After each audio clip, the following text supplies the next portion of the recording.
దేవా సాక్ష్యాధారాలు ఉంటే మాట్లాడమంటున్నావు. సాక్ష్యాధారాలు ఉంటే మాట్లాడడానికి మేము సిద్ధంగా ఉన్నాం. దయచేసి విజిలెన్స్ అండ్ ఎన్ఫోర్స్మెంట్ వాళ్ళతో ఒక చిన్న పర్మిషన్ తీసుకుని రేపు మన్నాడో పేటీఎం బ్యాచ్ అంతా కూడా వెళ్తున్నాం మేము. విజిలెన్స్ అధికారులు అంటే ఎవరింటికైతే డబ్బులు వెళ్ళినాయో, ఎవరైతే మా ఇంట్లోకి వచ్చినారో, ఎవరైతే ఎమ్మెల్యే గారికి వచ్చి కృతజ్ఞతలు చెప్పినారో డబ్బులు తీసుకొని, అయ్యా మీ వల్ల మాకు డబ్బులు వచ్చినాయి, స్వామి మీ వల్ల మాకు డబ్బులు వచ్చినాయని నాకు ఎమ్మెల్యే గారికి ఎవరైతే కృతజ్ఞతలు చెప్పినారో వాళ్ళందరికీ సంబంధించిన వీడియోలు, వాళ్ళందరికీ సంబంధించిన ఆడియోలు తీసుకొని ఎన్ఫోర్స్మెంట్ వాళ్ళకి ఇస్తాం. ఎందుకంటే మేము కూడా కేసుకు సహకరించాలి కదా. పేటీఎం బ్యాచ్ కదా మీది, మా బ్యాచే పేటీఎం బ్యాచ్. పేటీఎం బ్యాచ్ ఏదో నిరూపించుకోవాలి కదా మీ మీద. పేటీఎం బ్యాచ్ మీద మాట్లాడాలా వద్దా అని ఇంకోసారి మీరు మీ నాయకులు ఆలోచించుకోవాలి కదా. కాబట్టి ఖచ్చితంగా తగిన ఆధారాలతో విజిలెన్స్ అండ్ ఎన్ఫోర్స్మెంట్ వాళ్ళకు కలుస్తాం. మేము కూడా తగ్గేది లేదు, మేము కూడా భయపడేది లేదు. చావు మనిషికి ఎప్పుడైనా ఒకసారి వస్తుంది. చస్తామని భయపడితే రాజకీయం చేయలేం. దయచేసి గుర్తుపెట్టుకోదేవా, నువ్వేమన్నా మానవాతీతుని అనుకుంటున్నావు. మానవాతీతుని కాదు, నేను కూడా దైవాంశ సమ్ముతున్నేం కాదు. నేను కూడా చావుకు సిద్ధపడే ఉన్నా. నేను కూడా రాజకీయం చేయాలనుకుంటున్నా. ఖచ్చితంగా ఈ ఆధారాలతో ఎన్ఫోర్స్మెంట్ వాళ్ళను పేటీఎం బ్యాచ్ 2-3 రోజులు కలవబోతుంది, గుర్తుపెట్టుకో. నా పేరు వెల్లాల మధుసూదన శర్మ, బీజేపీ నాయకుడు. మీడియా మిత్రులకు నమస్కారం. ఈరోజు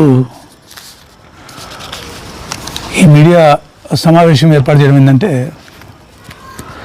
గత 2 రోజులుగా వైసీపీ పట్టణాధ్యక్షుడు దేవా అనేటువంటి వ్యక్తి బీజేపీ ఎమ్మెల్యే పార్థసారథి గారి గురించి, వైసీపీలో నుంచి బీజేపీలో చేరినటువంటి నాయకుల గురించి చాలా చాలా చులకనగా మాట్లాడుతున్నాడు. బీజేపీ అంటాడు, లేదంటే పేటీఎం వాళ్ళు అంటాడు, పేటీఎం బ్యాచ్ అంటాడు. అంటే ఇది రాజకీయాల్లో ఇటువంటి సంస్కృతి మంచిది కాదని చెప్పి మేము ఇన్ని రోజుల నుంచి కూడా మాట్లాడలేదు. ఎందుకంటే ఇంతకుముందు గతంలో కూడా వైసీపీ వాళ్ళు చాలామంది అదే అంటున్నారు, పేటీఎం బ్యాచ్ అంటూ సోషల్ మీడియాలో మాట్లాడుతున్నారు. ఇప్పుడు ఒకసారి దేవ కూడా ఆలోచించుకోవాలా.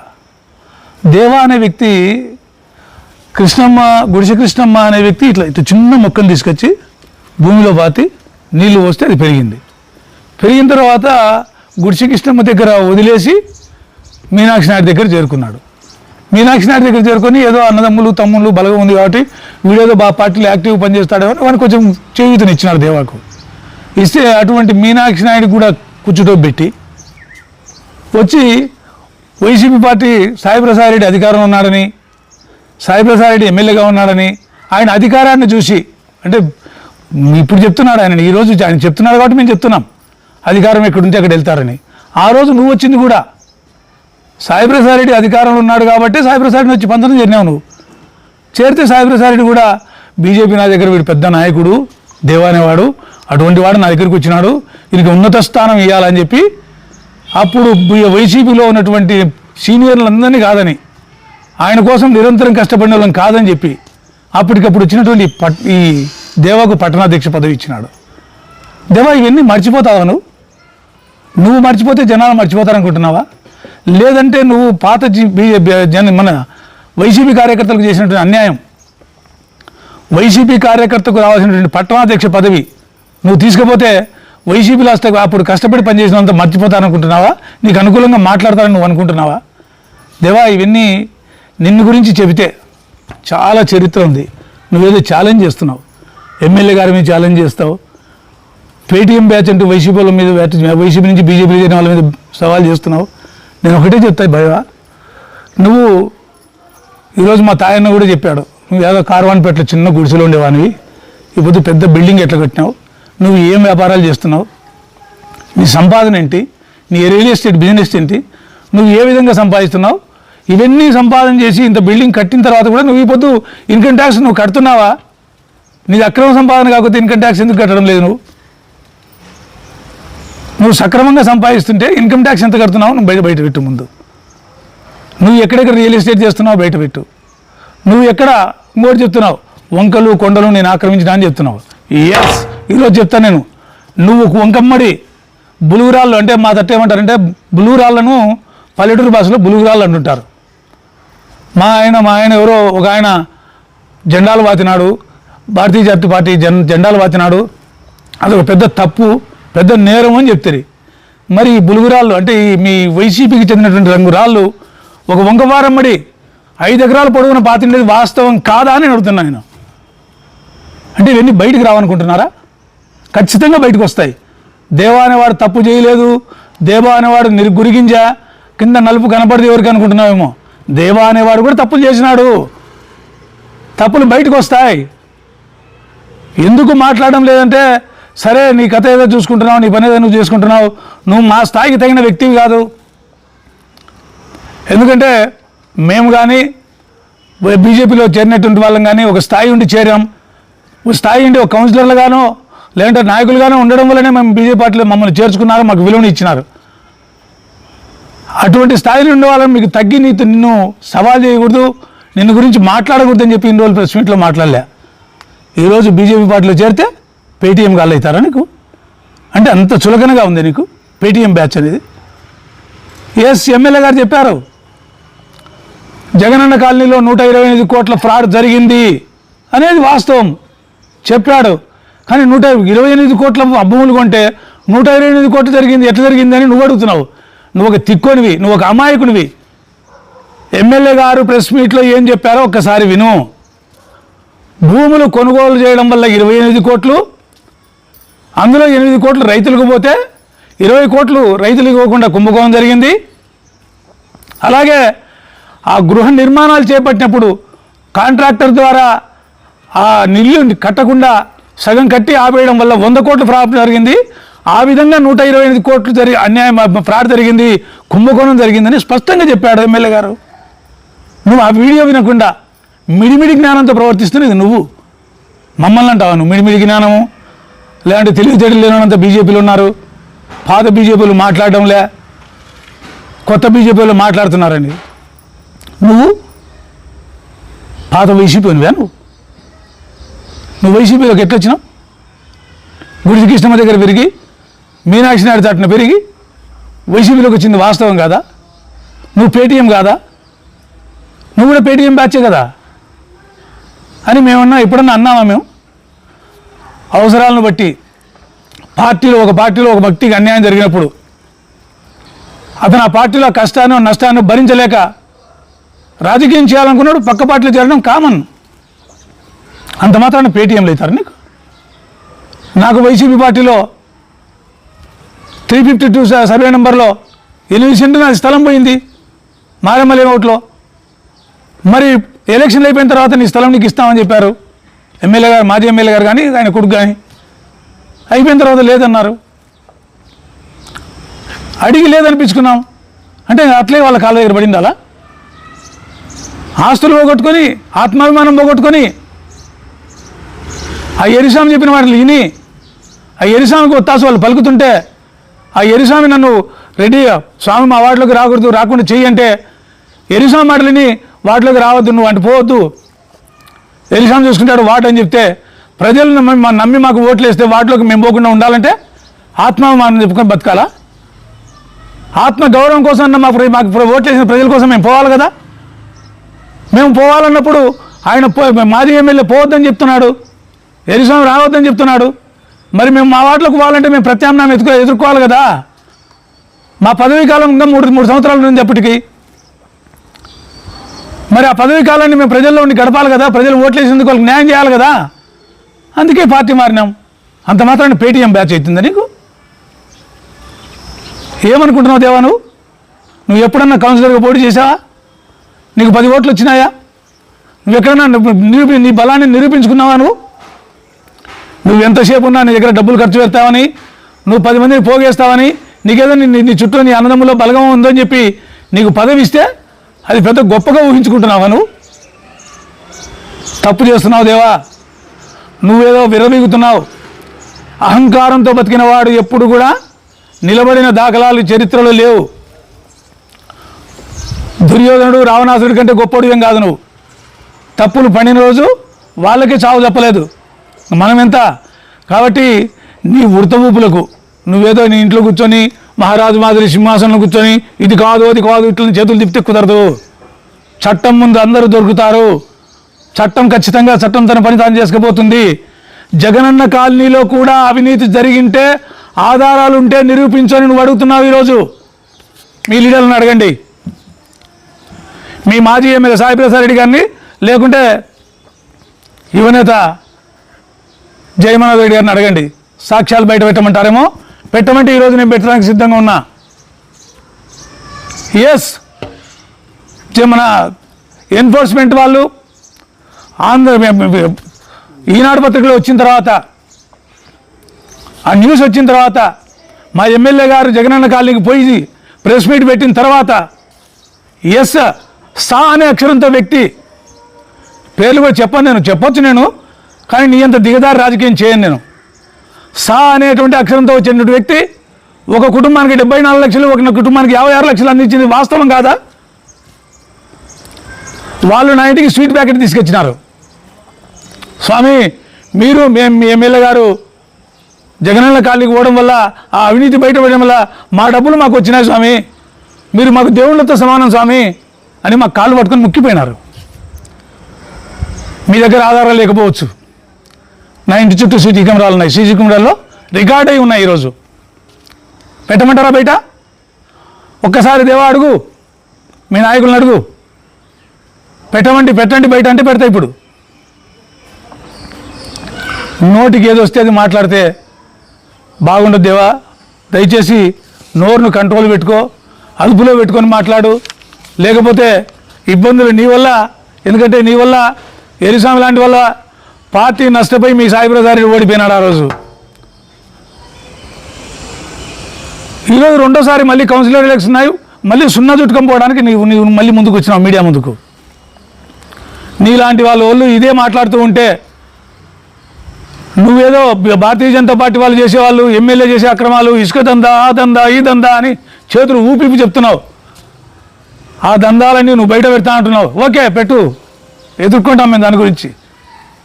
అట్ ద సేమ్ టైం గురిగింజ ఉంటుంది కదా, దాని కింద కూడా నలుపు ఉంటుంది కదా, ఆ నలుపు కూడా బయటికి తిప్పి చూపిస్తాం. మర్చిపోతామా? ఒక్కసారి గుర్తు చేసుకో. ఇక ఎప్పుడు కూడా ప్రెస్ మీట్ మీదకి వచ్చేసరికి నిజాలుంటే నువ్వు బయటికి రా. ఊరికి అబద్ధాలతో బయటకు వచ్చి నువ్వేదో మాటలతో భయపెట్టి నువ్వు మా మీద సవాళ్ళు విసిరితే అవతల భయపడిపోతారు. నేనేదో అది చూపిస్తా, ఆడ కొండల్లో బీజేపీ వాళ్ళు ప్లాట్లు వేసినారు, ఆడ ప్లాట్లు వేసినారు, అవి బయటికి తీస్తా, ఇసుక దందా తీస్తా, గరుసు దందా తీస్తా. నీకు దమ్ముంటే 2 ఏళ్ళ నుంచి ఇదే చెప్తున్నావు నువ్వు. 2 ఏళ్ళ నుంచి పాత పాటే.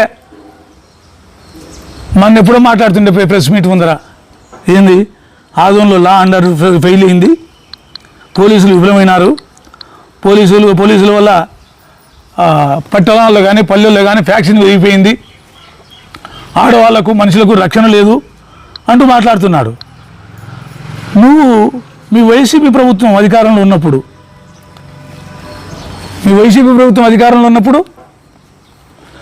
నువ్వే పట్టణ అధ్యక్షునిగా ఉన్నప్పుడు, సాయి ప్రసాద్ రెడ్డి గారు ఎమ్మెల్యేగా ఉన్నప్పుడు, జగన్మోహన్ రెడ్డి గారే ముఖ్యమంత్రిగా ఉన్నప్పుడు ఒక అమ్మాయి నీ మీద కంప్లైంట్ ఇచ్చినది వాస్తవం కాదా అని అడుగుతున్నా నేను. ఈ అమ్మాయి మీకు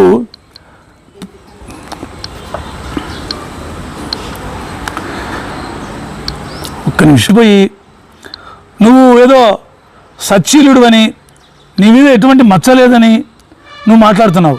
నువ్వు ఒక అమ్మాయి నీ మీద పోలీస్ స్టేషన్లో కంప్లైంట్, 3 టౌన్ పోలీస్ స్టేషన్లో కంప్లైంట్ ఇచ్చినది వాస్తవం కాదా? ఆ అమ్మాయిని 3 నెలలు నీ ఇంట్లో పెట్టుకొని శారీరకంగా మానసికంగా హింసించి 4 కోట్ల రూపాయలు చేసేటువంటి విలువైనటువంటి భూమిని అంతా కూడా నీ పేరుతో రిజిస్టర్ చేసుకున్నామని చెప్పి ఆ పాప లిఖితపూర్వకంగా కంప్లైంట్ చేసింది. ఆ పాప నీ మీద కేసు కూడా పెట్టింది. ఆ కేసును నువ్వు ఎప్పుడు తొలగించుకున్నావు?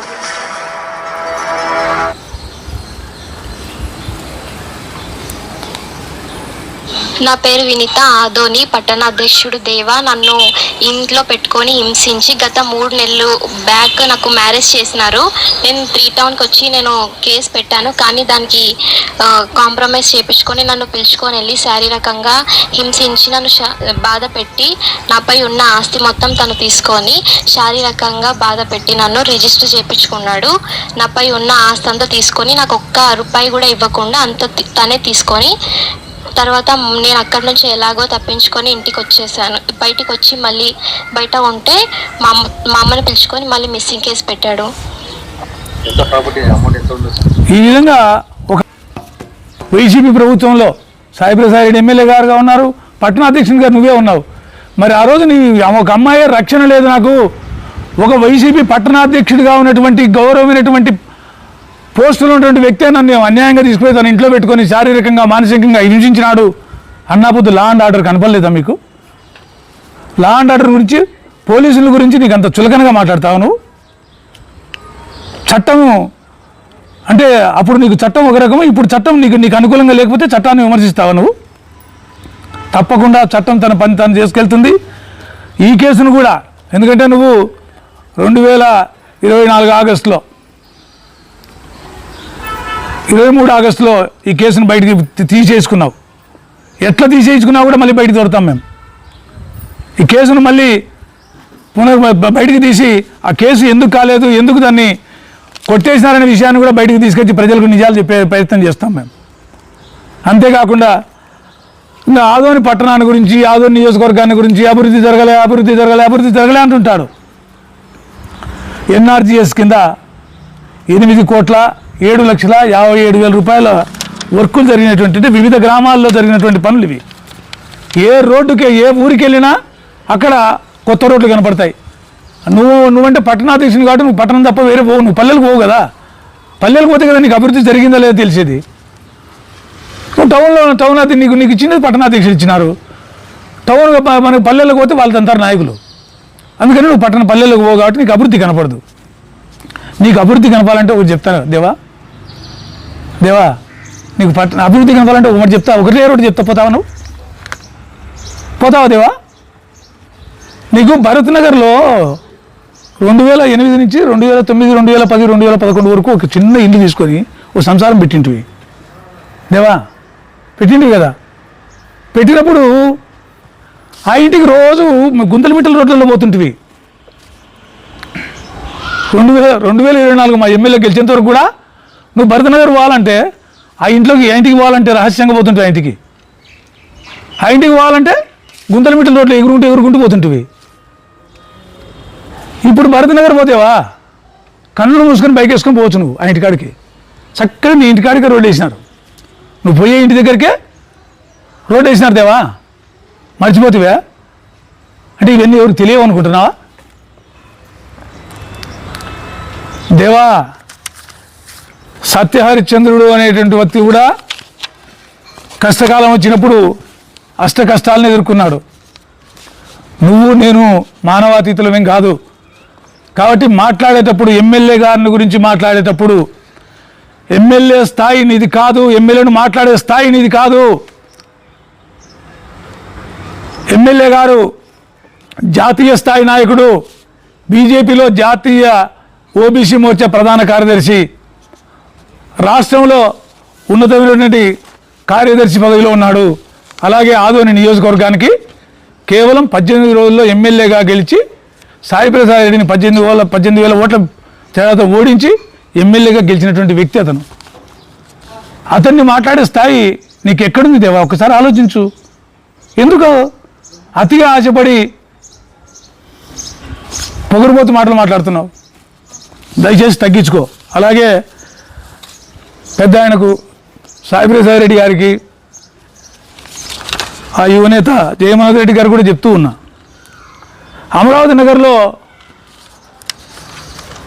శ్రీరామ్ అనేటువంటి వ్యక్తి నాడు, అతను ఏదో మాట్లాడితే అది మీరు మాట్లాడినిస్తున్నారు. మొన్న ఏదో జగన్మోహన్ రెడ్డి బర్త్డే రోజు మాట్లాడుతున్నాడు. సాయిప్రసాద్ రెడ్డి చెప్పడం వల్ల యాడో మండగిరిలో పడిపోయినటువంటి స్వామిని తీసుకొచ్చి గెలిపించిన నేను అంటున్నాడు. ఏంది నువ్వు గెలిపించేది? నువ్వు ఎవరు గెలిపించడానికి నీకున్న ఓటు బ్యాంక్ ఎంత? 2009లో విట్టాకిష్టపై పోటీ చేస్తే 480 ఓట్ల మెజార్టీ వచ్చింది. ఎవరికి? కౌన్సిలర్ విట్టాకిష్టపైకు. ఎమ్మెల్యే ఎలక్షన్లోకి వచ్చేసరికి 130కి పడిపోయింది. 2014లో మహమ్మద్ అనేటువంటి వ్యక్తి కౌన్సిలర్గా పోటీ చేస్తే 1050 ఓట్ల మెజార్టీ వచ్చింది. అదే మహమ్మద్ అనేటువంటి వ్యక్తి పక్కకు పోతే వైసీపీకి వచ్చిన మెజార్టీ ఎంత? 98 ఓట్లు. మరి మేము కౌన్సిలర్గా పోటీ చేసిన అమరావతి నగర్లో 670 ఓట్ల మెజార్టీ వచ్చింది మాకు. మరి మమ్మల్ని పక్కకు పంపించిన తర్వాత అమరావతి నగర్కు నువ్వు పోవద్దు, ఎరిసామే చూసుకుంటాడని మీరు చెప్పిన తర్వాత మన జరిగినటువంటి ఎలక్షన్లో వచ్చినటువంటి మెజారిటీ మైనారిటీ 470 ఓట్లు మైనస్ అయింది. ఇప్పటికి కూడా ఎరిసాం మరి ఇక బలమైందో బలహీనతుందో మీరు తెలుసుకోకపోతే ఎట్లా? 3 సార్లు ఎమ్మెల్యేగా పనిచేసినారు పెద్దవాళ్ళు మీరు. మరి ఎరిసామ గురించి ఇప్పుడు కూడా మీరు గొప్పగా ఊహించుకొని అతన్ని లీడర్ అనుకుంటే చాలా కష్టం. మీకు ఒకే రిక్వెస్ట్, వైసీపీ పార్టీ తరఫున అమరావతి నగర్ ఓసీ అయితే నేనే పోటీ చేస్తా, లేదా నా భార్య పోటీ చేస్తుంది. దయచేసి మీరు ఇంకొకరిని బలిపశం చేయకుండా ఎరిసామి కుటుంబం నుంచే మా మీద ఒక వ్యక్తిని పోటీ పెట్టండి అని చెప్పి మిమ్మల్ని కోరుకుంటూ ఉన్నా. ఎరిసామి కుటుంబం నుంచే ఒక వ్యక్తిని పెట్టండి. ఎరిసామినైనా పెట్టండి, ఎరిసామి భార్యనైనా పెట్టండి, ఎరిసామి కూతురులైనా పెట్టండి, ఎరిసామి అల్లుళ్ళనైనా పెట్టండి, ఎవరినైనా సరే. ఎందుకంటే కిష్టప్ప మాదిరి, మహమ్మద్ మాదిరి, నా మాదిరి బలిపశులు కాకుండా వేరే వాళ్ళకి టికెట్లు ఇవ్వద్దండి. దయచేసి ఎరిసామికి టికెట్ ఇవ్వండి. ఎరిసామి మీదనే మా కుటుంబం మేము ఎవరైనా పోటీ చేస్తాం. మమ్మల్ని ఓడించిన రోజు మేము శాశ్వతంగా రాజకీయాల నుంచి దూరంగా వెళ్తాం. అవును, మా బలాన్ని మేము అతిగా ఊహించుకున్నాం, మాకు ప్రజాబలం లేదు, మేము లీడర్లుగా పనికిరాం అని పక్కకి వెళ్ళిపోతాం ధైర్యంగా.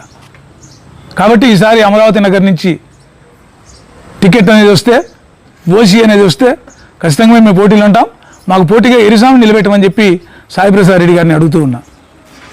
అంతేకాకుండా ఇక ఎన్ఆర్జీఎస్ పనులట్లయితే ఆదోని మండల పరిధిలో నిన్నటికి నిన్న